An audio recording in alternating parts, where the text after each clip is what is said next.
Welcome back, fourth graders. Well, now we finally know what it is that made Evan so upset. Let's watch along as these kids act that part out. You and Jesse are going to be in the same class this year. You'll both have Mrs. Overton. Why? Well, because the classes were small to begin with, and some of the fourth graders moved or are going to private schools, so they're combining the two smaller classes into one bigger class.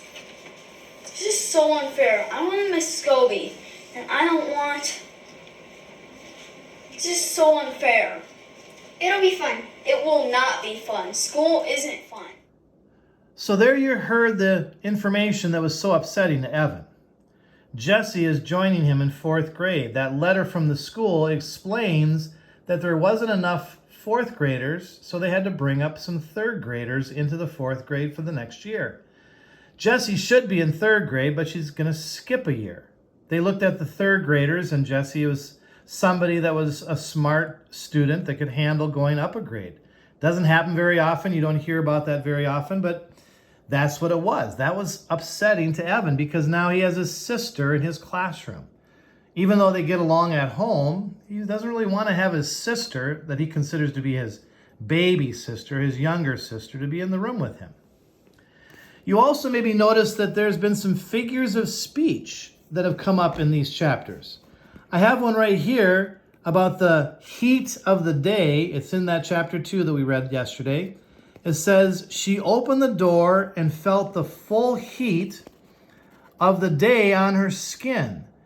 It was like some giant blown his hot, stinky breath on her. What a great figure of speech. You can feel how hot it was. She felt the door open and felt the full heat of the day on her skin. It was like some giant had blown his hot, stinky breath on her. That's an amazing simile, using that word like or as. So as you come across some of these every once in a while, you might want to stop and pause or bring it up that, hey, there's another figure of speech. There's a simile, or there's some alliteration, or there's onomatopoeia. As you went along in chapter 2, you also came across another character. It said, in the garage, this is now Jessie, in the garage, she found Evan and Scott Spencer. Weird, she thought. Evan doesn't even like Scott Spencer. They'd been on again, off again friends from kindergarten. So Scott Spencer is somebody that we need to add to our character card. And maybe this is something that you did already because as you were reading ahead, you were keeping track of the different characters. And so I'm going to put Scott and his last name Spencer, because sometimes stories do that. They give us first and last names, and you might as well keep track of it. So you have the full name there, Scott Spencer. And he is a friend of Evan's. And they explained it as kind of an on-again, off-again friend. So the two boys, Evan and Scott, they start setting up for a lemonade stand. Here you see the sign. As Jessie came out into the garage, she found them working on this sign to start building a lemonade stand. And she says, you spelled lemonade wrong. It's an O, not an I. But she thought, oh, good. A lemonade stand, my favorite thing to do. So Jessie is feeling like, oh, well, that's awesome. I get to be a part of this as well. But the boys didn't say anything. Jessie saw Evan's mouth tighten up. You want me to make the lemonade? She asked. Already made, said Evan. I could decorate the sign, she said. I'm good at drawing butterflies and flowers and things. Scott snorted. We don't want girls' stuff like that on our sign. Do you want to use my lockbox to keep the money in? It's got a tray with separate compartments for all the different coins. Nope, said Evan, still working on the sign. So it doesn't sound like the boys want her help at all. But Jessie's not getting the message quite yet. So the two boys, Evan and Scott, are about to start their lemonade stand. What they don't realize is that it's more than just putting a sign out and making some lemonade. There's a little more thought that has to go into it. Let's watch these twin sisters as they try to set up a lemonade stand. And they learn real quickly a very important principle about making money when it comes to selling lemonade. Lemonade stand.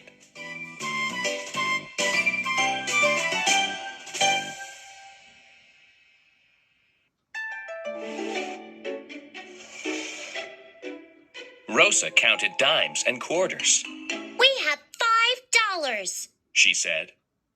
Joe grinned. Now can we buy that magic kit? Not yet, Said Rosa. but we can do a magic trick. How? Asked Joe. First, we need some lemons. Said Rosa. Then we'll turn the lemons into money.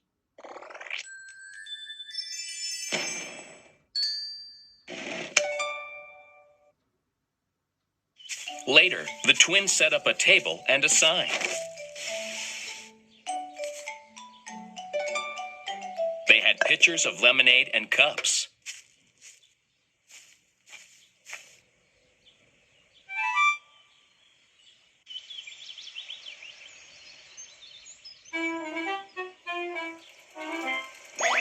A boy rode by on a bike. Hey, Rosa shouted. want some lemonade? It only costs $2.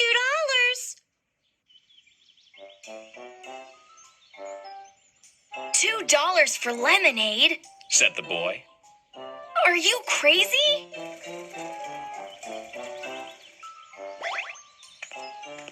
Ice cold lemonade! Rosa shouted to a woman. The woman looked at the price. No thanks. She said.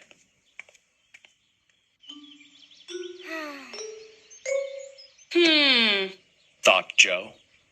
I have an idea. Soon lots of people were buying lemonade, Good idea, Joe. said Rosa. $2 was too expensive. 50 cents is a better price.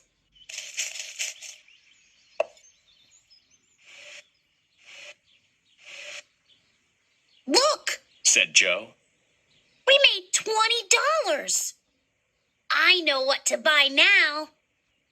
The magic kit? Asked Rosa. Nope. Said Joe. More lemons.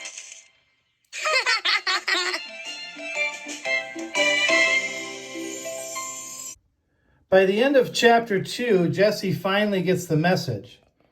She understands that Scott and Evan have no plans for her to be part of the lemonade stand. At the very end here, Jessie's yelling to them, "Fine for you, Evan Tresky," she said as she marched into the house, her fists balled up at her sides. "I don't need you. I don't need you to have fun. I don't need you to run a lemonade stand. And I don't need you to make friends in the 4th grade." Halfway up the stairs, she stopped and shouted, "And I am not a baby." So as you get started today reading chapter 3, you're going to find that Jessie has her own ideas. She's going to start up her own lemonade stand. The title Joint Venture kind of gives you a hint here. It says, a joint venture is 2 or more people joining forces to sell a certain amount of goods or to work on a single project, like a lemonade stand. When the goods are sold or the project is finished, the joint venture ends. So Jessie is going to take on a partner. In fact, as you read today, you're going to be adding on a 5th character for sure. Somebody that comes into the story now that is going to be partnered up with Jessie. And there you start to have the background for what's going to become a lemonade war. The title here finally starts to come true. We have a war between the brother and the sister as they both try to sell lemonade. So just like last time, you're going to read on now chapter 3 together. Maybe your teacher will read together with you as a class. Maybe you're going to watch this reader right here. This is on Canvas. Or maybe you're going to read in a group as you go through chapter 3. However you get through chapter 3, just make sure to keep track of the characters and think about character traits again. The assignment is for you to write down some character traits that match with Jessie. Last time we did Evan. This time you have to think of character traits for Jessie. What would best describe her as another one of our characters in our story? All right, well, good luck. Have fun. We will see you again tomorrow.